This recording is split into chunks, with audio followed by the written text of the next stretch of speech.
Канадаға қалайдан келуге болады?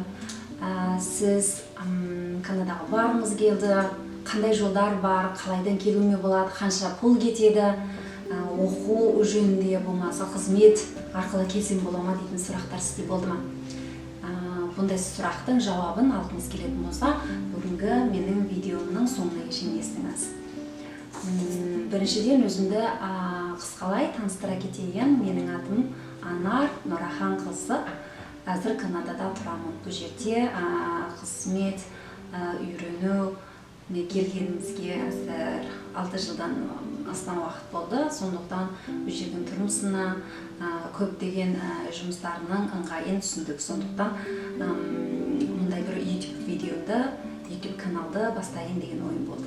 Негізгі тақырыбым шетелде қандай мүмкіншіліктер бар, шетелге үйренуге қандай келуге бола ма, қызметке қалай келеді, семья жағдайыңыз болатын болса, бала шағаңызды қалайдан алып келуге болады дейтін осындай тақырыптарды осы видеода, осы каналда талқылайтын боламыз. Сонымен бүгінгі тақырыбымыз Канадаға қалай келуге болады. 5 түрлі жолы бар. Соның біріншісі өз ойымда да ең оңай түрі, ол саяхат жолымен келу. Саяхат визасы, visitor visa, travel visa деп айтамыз. Бұған сіз келгенге өте көп, сіздің көп жағдайдарыңыз көп документтің керегі жоқ. Ол біршама оңай түрі. Оған келген кезде сіз 6 айға шейін тұруыңызға болады. Мысалы, қандай адамдар келуге болады?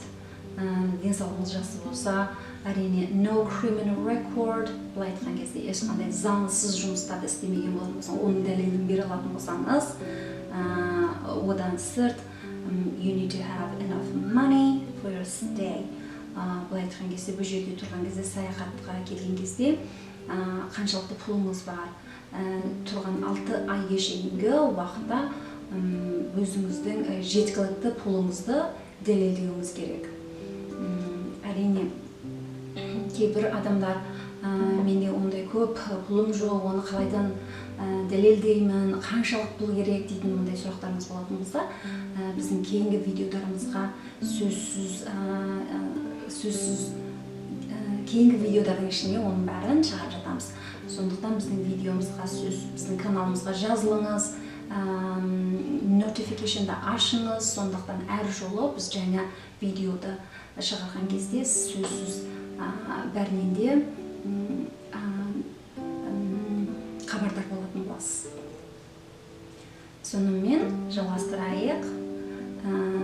Денсаулығыңыздың medical exam, денсаулықты, менің денсаулығым жақсы деп өйтіңізге келмейді. Әрине оған куәлікпенен дәлелдейтін боласыз. Оны әрқандай hospital болмаса, medical clinic деген доктордан барып алуға болмайды. Оның өзінің төтелей баратын жерлері бар.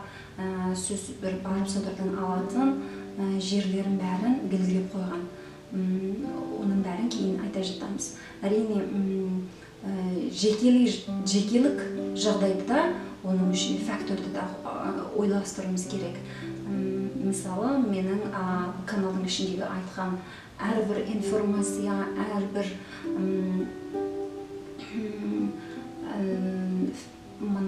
бәрі үлкен жақтан қамтылады, үлкен жақтан айтылады. Сондықтан сіздің өзіңіздің жекелік жағдайларыңызды басынан бастап оның бәрін ойластырып істеуге болады. Тағы бір нәрсені айта кетер, мен кішкентай кезімнен қазақша мектепке бармадым, сондықтан бұл каналдың ішінде қазақша тілменен айтайын деген өзімнің осындай бір ынтаным, осындай бір өзімнің ойым болды. Бірағында кейбір нәрселерді ағылшын тілмен болмаса басқа тілдермен айтып жататын жағдайлары болуы мүмкін. Бірағында ең негізгі ойым қарапайым қазақ балаларға, қазақ оқушыларға, болмаса шетелге шығайын деген қазақ семьяларға, сударға бір көмегі болсын деп, сондықтан бұл видеода, бұл каналды қазақ тілменен жүргізейін деген ойға келдім. Сондықтан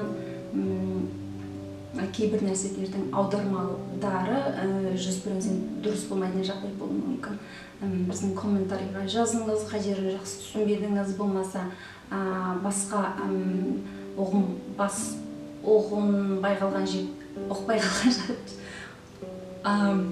ұқпай алмай қалған жағдай жерлерім бар болатын болса, оны ішкерлей жазу арқылы түсіндіруге құлшынамыз. Ары-қарай айта берейік. Сонымен ең бірінші оңай түрі, жаңағы біз айтқандай, саяхат визасын алуға болады. Бұл сіздің қайсы мемлекетте тұрып тапсыруыңызды қарайды, қолыңызда паспортыңызға қарайды, денсаулығыңызға қарайды, ешқандай criminal record, мысалы, ешқандай заңсыз жұмыстар істемеген дәлеліңізге сударға қарайды. Былай айтқанда біраз біршама оңай түрі. Екіншісі, өз көзқарасымда екінші оңай түрі үйрену виза, оқу визамен келу. Оқу визамен келу біршама оңай. Әрине сіз study permit-ға application тапсырған кездің алдында сіз сөзсіз Канададағы, болмаса Америкадағы мектептердің university offer invitation ең алдыменен ол нәрселерді қолға тигізуіңіз керек.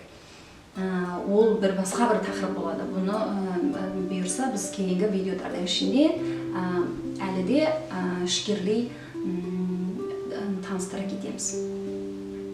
Сонымен study visa, оның қандай түрдері, қандай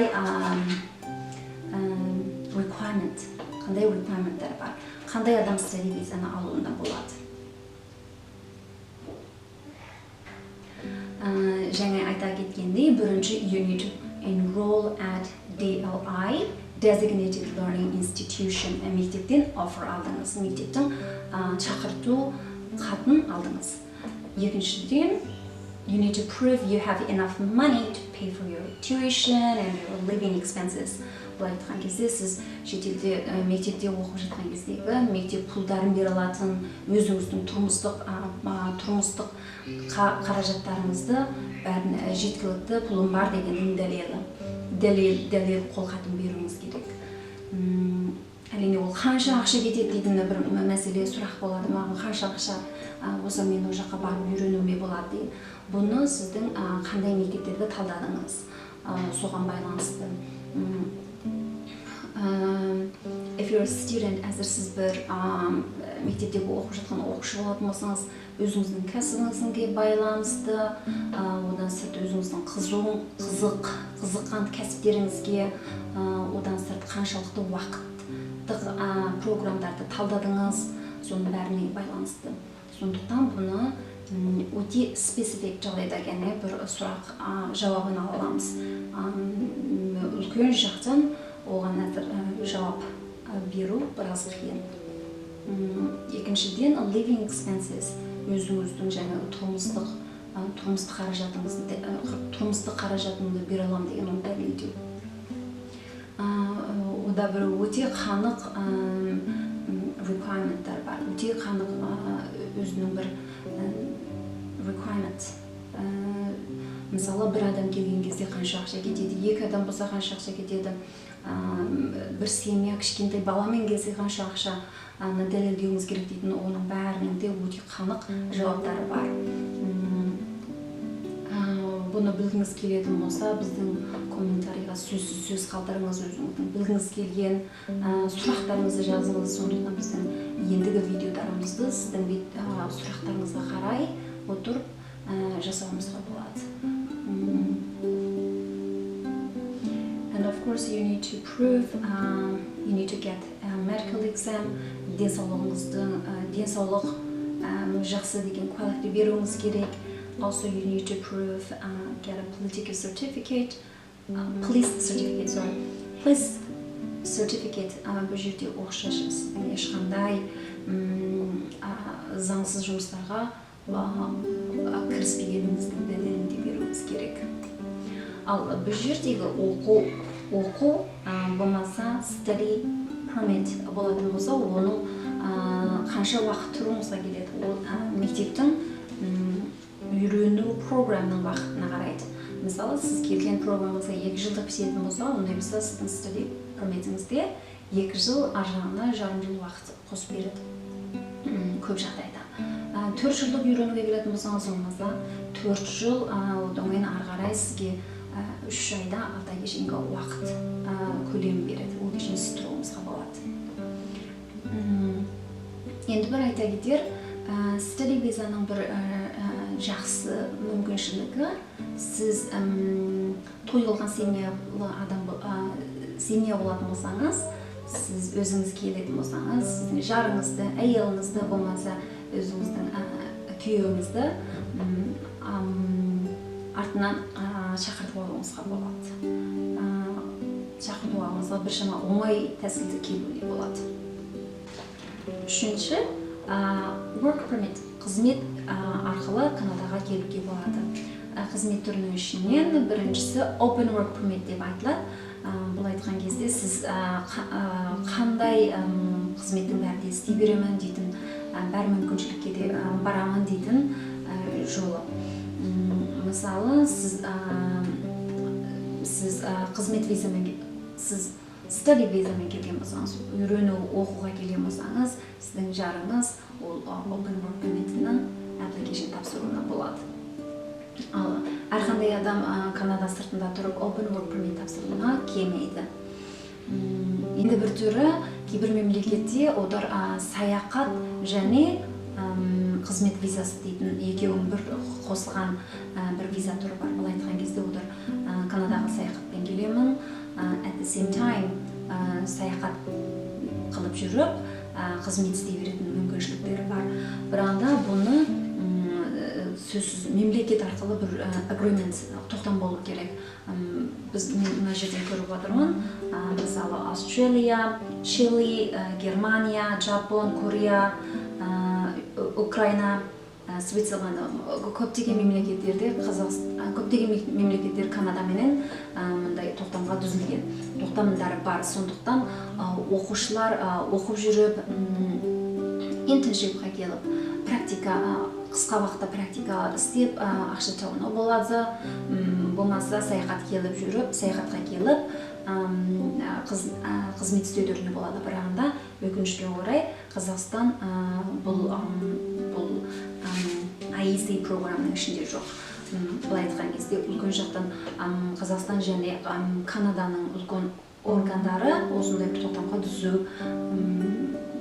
жағдайда ғана қарапайым қазақ оқушыларға болмаса қызмет істейтін адамдарға тиімділік жағдай ашылады. Енді бір айта кетер,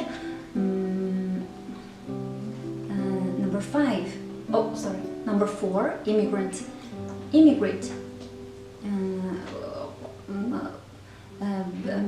Канада сыртында тұрып, бір жолата қоныс аудару. Бұл айтқанда сіз төтелей бұл жақтың permanent resident'ін алу, permanent resident ұзақты тұрғыны болу. Әрине бұның шарттары, оның өте көп шарттары бар. Әрбір адамға оның шарттары бәрі толмайды десе де, өзінің бәр жағдай тосқан адамдарға болатын болса, бұл өте бір тиімді бір жол.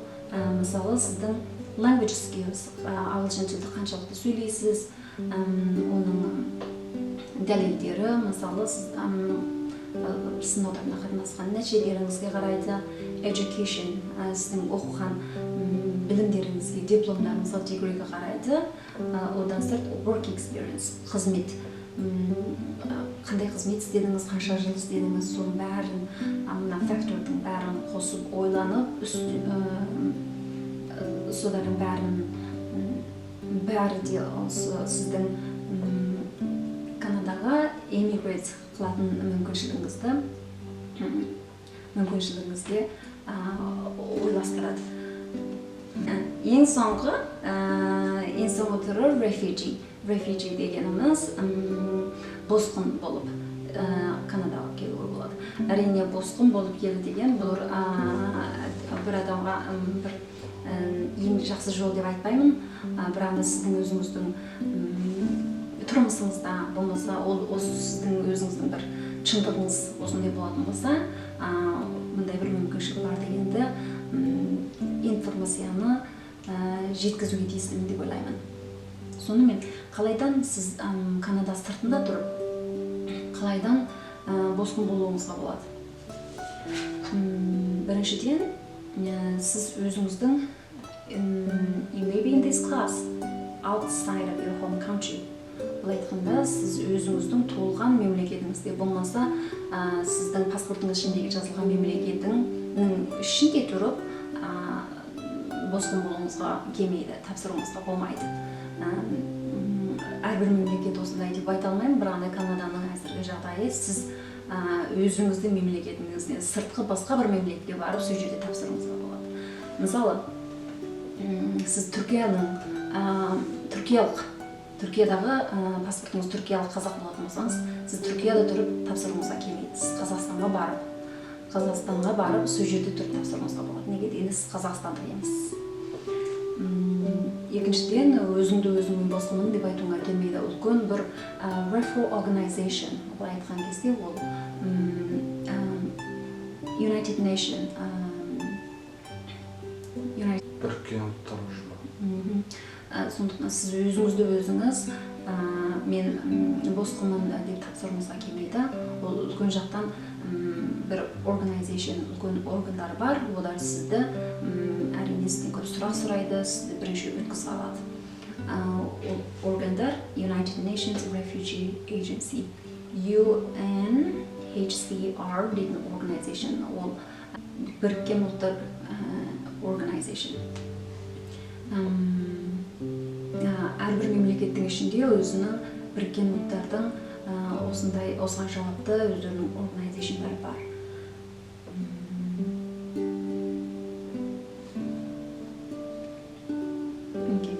Одан сыртқы жәңгіректегі қалайдан не үшін сіз мүмкін refugee болу мүмкіншілігіңіз бар дегенде, мысалы сіздің адамдық құқығыңызға қосылған жағдайда, мемлекетте соғыс болған жағдайда, болмаса сіздің ұлтыңыз, сіздің religion, сіздің өзіңіздің дініңізге біреулердің қосылған жағдайларда сізді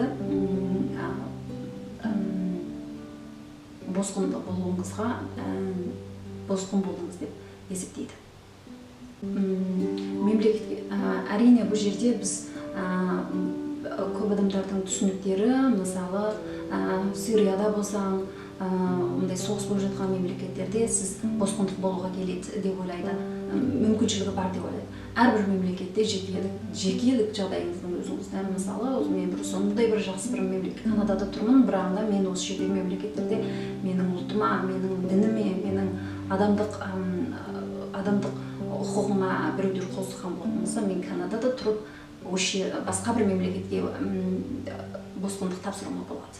Бұл айтқанда ол жекелік жағдай. Оны бір мемлекет босқындық алуына болады деп өйтіп түсінуге болмайды.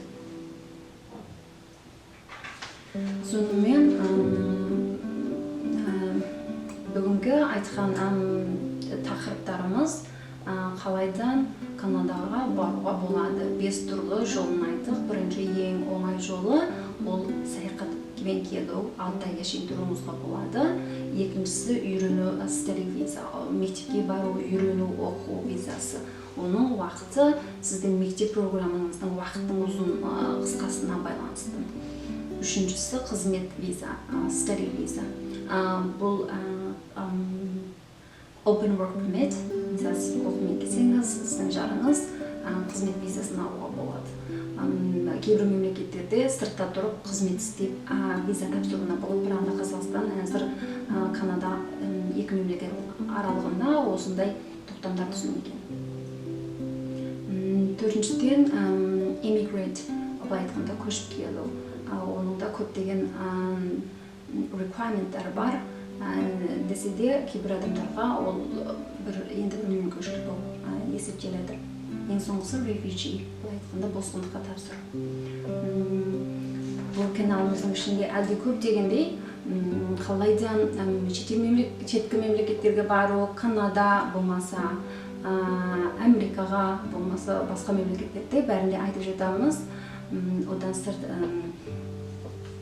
біз шетте тұрғалы әзір 6 жылдай уақыт болды. Сондықтан көптеген осы жақтың тұрмыстарын, осы жақтағы қазақтардың тұрмыстарын бәрінде кейінгі видеоларымыздың ішінде таныстыратын боламыз.